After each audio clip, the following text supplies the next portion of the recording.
Hello everyone, आज हम करेंगे क्लास 12th की फिजिक्स यूनिट इलेक्ट्रोस्टैटिक का topic electric flux.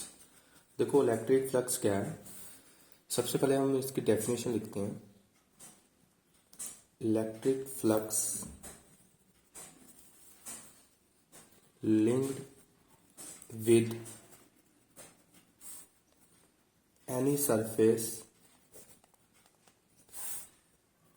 is defined as the total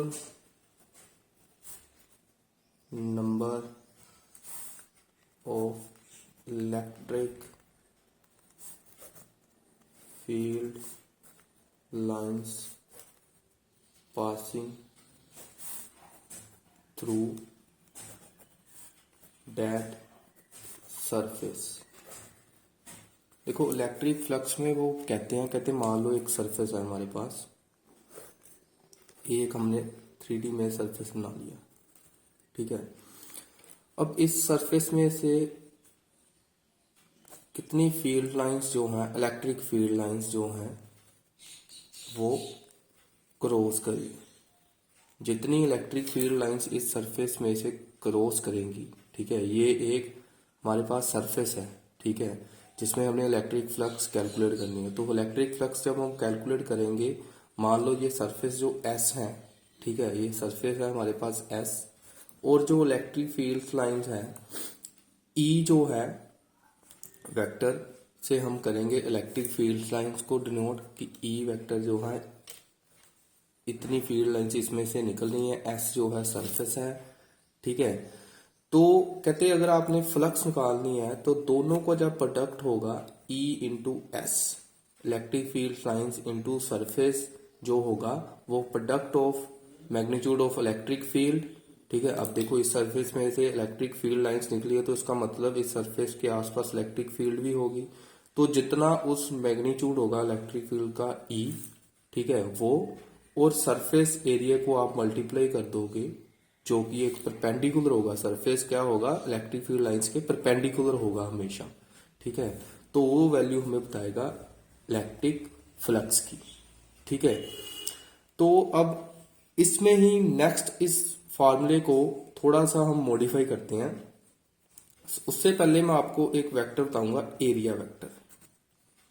देखो एरिया वेक्टर क्या है, मान लीजिए जैसे हमारे पास एक ये एनक्लोज्ड वॉल्यूम है, ठीक है, ये पूरी सब्सटेंस एक इसका पूरा ये पूरी जो है वॉल्यूम है इसका, कोई इस जो सरफेस को हमने मान लिया, इसमें हमने एक स्मॉल एरिया वो हमने डिसाइड कर लिया इस वॉल्यूम में, ठीक है। ये पूरी एक बड़ी चीज है, ठीक है, तो उसमें मैंने एक स्मॉल एरिया जो है वो डिसाइड कर लिया जिसको मैंने ds मान लिया। पूरा सरफेस ऐसा है, स्मॉल सरफेस, इसके ऊपर आप एक एलिमेंट मान लो, मतलब ये जो पूरा सरफेस है ऐसे एलिमेंट से मिलाकर बना होगा, हमने एक एलिमेंट जो है वो मान लिया।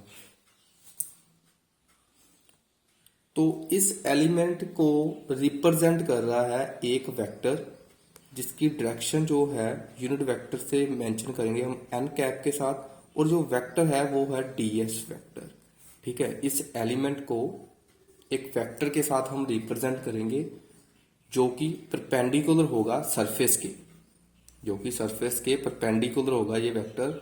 और ये जो वेक्टर है जो इस एरिया को स्मॉल एरिया को रिप्रेजेंट कर रहा है ये होता है एरिया वेक्टर। किसी एरिया को रिप्रेजेंट करने के लिए हम एक उस सरफेस के परपेंडिकुलर वेक्टर ड्रॉ करते हैं, ठीक है। तो परपेंडिकुलर ड्रॉ करेंगे तो वो उसका एरिया वेक्टर होगा। अब ये वेक्टर इस साइड पर भी हो सकता है सरफेस के, बिल्कुल अगर ये सरफेस ऐसे है थोड़ा 3D में है तो ये परपेंडिकुलर इस साइड पर भी हो सकता है, ठीक है। अब देखें जो आपने इलेक्ट्रिक फ्लक्स जो है उसका फॉर्मूला जो मॉडिफाई करना वो कैसे, एक फॉर्मूला कैसे और बनता है। जैसे मान लो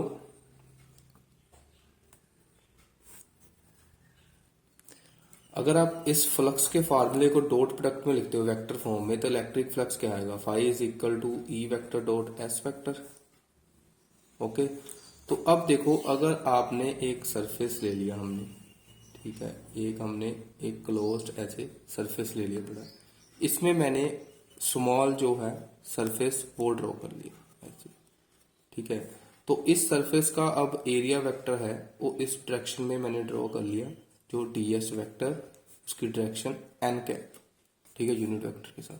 अब इस सरफेस में से इलेक्ट्रिक फील्ड लाइंस निकल रही हैं, ठीक है, इस सरफेस में से इलेक्ट्रिक फील्ड लाइन ऐसे पास कर रही है, ठीक है। तो अगर अगर मान लो if theta is the angle made by electric field lines E vector with ds vector, कहते अगर थीटा जो एंगल बन रहा है इलेक्ट्रिक फील्ड लाइंस, ये इलेक्ट्रिक फील्ड लाइंस है और ये ds वेक्टर है, ठीक है, एरिया वेक्टर के साथ इस स्मॉल एरिया में, तो अगर ये वेक्टर है इसको आप कंपोनेंट में ब्रेक करते हो, अगर ये एक ds वेक्टर है तो इसमें, ठीक है, अब थीटा एंगल इनमें बन रहा है, तो अब अगर हम स्मॉल इस सरफेस की, ठीक है, जितना ये सरफेस है ये वाला स्मॉल, इसमें हमने जो इलेक्ट्रिक फ्लक्स कैलकुलेट करना है स्मॉल सरफेस में, d phi is equal to E vector dot ds vector, ठीक है, मानते हैं। तो अगर आपने डॉट प्रोडक्ट हटाया तो ये आएगा eds कोस थीटा, तो ये भी एक फार्मूला बन गया स्मॉल फ्लक्स के लिए। अगर आपने इस स्मॉल फ्लक्स का टोटल, इस टोटल एरिया में फ्लक्स निकालना है, ठीक है, तो आप इंटीग्रेट करेंगे इसको, इंटीग्रेट जब आपने किया डी फाई, ये पूरे सरफेस का इंटेग्रल आएगा, क्लोज इंटेग्रल s, ठीक है, eds, चाहे आप इसका कर लो इंटेग्रल, ऐसे आएगा, ठीक है, और ये तो जब आप इसका इंटेग्रल तो ये आएगा फाई, तो ये आएगा क्लोज इंटेग्रल s ई vector dot ds vector, okay. और हमारा जो फाई है वो आपको पता है वो किसके इक्वल होता है, फाई आपने पहले भी निकाला है, प्रोडक्ट किसके इक्वल होता है, ठीक है। तो जब आपने ये इसका डॉट प्रोडक्ट हटा दिया तो ये आया eds कोस थीटा, तो ये फाई जो है इसका ये भी फार्मूला है और ये भी फार्मूला है, ये थी इलेक्ट्रिक फ्लक्स। अब अगर आप इसका यूनिट देखते हो SI यूनिट क्या आएंगे, SI यूनिट क्या होंगे इलेक्ट्रिक फ्लक्स की, देखो फार्मूला क्या है, electric field into area, okay. तो इलेक्ट्रिक फील्ड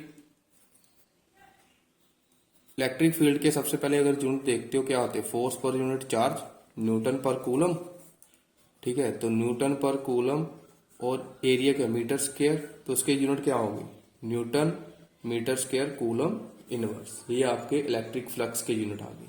तो अगर आप इसकी डिमेंशंस जो निकालते हो, डिमेंशंस अगर आप देखते हो, डिमेंशंस फार्मूला जो उसका होगा वो होगा, इसका फार्मूले के बेस ही बनेगा E क्रॉस S, तो पहले आप फोर्स ओवर चार्ज लिखेंगे E का फार्मूला, फिर S, तो अब आप फोर्स की डिमेंशन लिखते हो, ये आएगा M1L1T -2, फिर एरिया की L स्क्वायर और नीचे चार्ज की AT, तो ये ऊपर जाकर जो फाइनल जो आपके पास बनेगी वो बनेगी M1L3T -3 A -1, M1L3T -3 A -1, ये देखो ना ऊपर जाएगा जब ये T, तो ऊपर जाके माइनस बन जाएगा, और पहले ही -2 हुआ तो ये क्या होगा -3, और ये A ऊपर जाएगा तो क्या होगा -A, और L स्क्वायर इस L1 के साथ मल्टीप्लाई होगा तो L3, तो M1 है सिर्फ,